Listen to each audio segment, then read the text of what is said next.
দূরের কথা সাধারণ পাবলিক হবে জুতো যে পিটাইতে লজ্জা বোধ করবে, এরকম থাকতে পারে। আল্লাহ মাফ করুক, জোরে বলেন আমিন। আল্লাহ মাফ করুক। থাকতে পারে কি পারে না? সাহেবুল বাইতে আদরা বেমা দিয়ে ঘর বলাই জানে ঘরের মধ্যে গিয়েছে, যার যারটা সেই চিন্তা ওখানের সাথে যোগাযোগ করে না। বিনা হিসাবে পার হওয়ার মতো উপায় নাই। আর দিতে পারে হিসাব দিয়ে পার হওয়ার কোনো উপায় ঠিক না।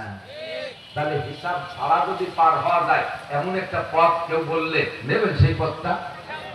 ওই পথটা একটা মানুষ বলে গেছে, পালা রাসূলুল্লাহ সাল্লাল্লাহু আলাইহি ওয়াসাল্লাম। এই যে না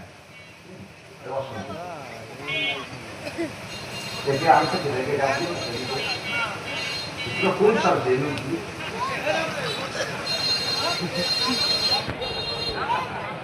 বরফের পকেটের মধ্যে দুই উঠে আসে একটা কাজ বড় ধরে লেখা আছে, খুব সাহস। আল্লাহ বলবো বিনা হিসাবে পার হতে চান সত্যি? একটু আল্লাহকে হাত দেখাবেন, বেয়াদবি মাফ করবেন। সত্যি আপনারা কি বিনা হিসাবে পার হতে চান? অন্তর থেকে বলছেন? মাশাআল্লাহ। তাহলে আমি বলবো ব্যবস্থাটা আমি বলি না, বিশ্বনবী বলেছেন আসসালাওয়াতু মান হাফাযা আলাস সালাওয়াত আকরামাতুল্লাহ বিখামসি ফিসাল।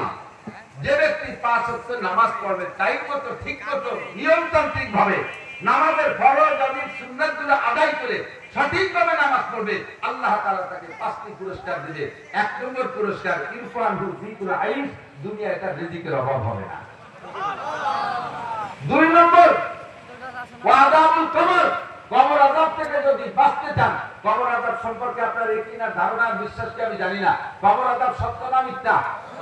কবর আযাব সত্য না মিথ্যা?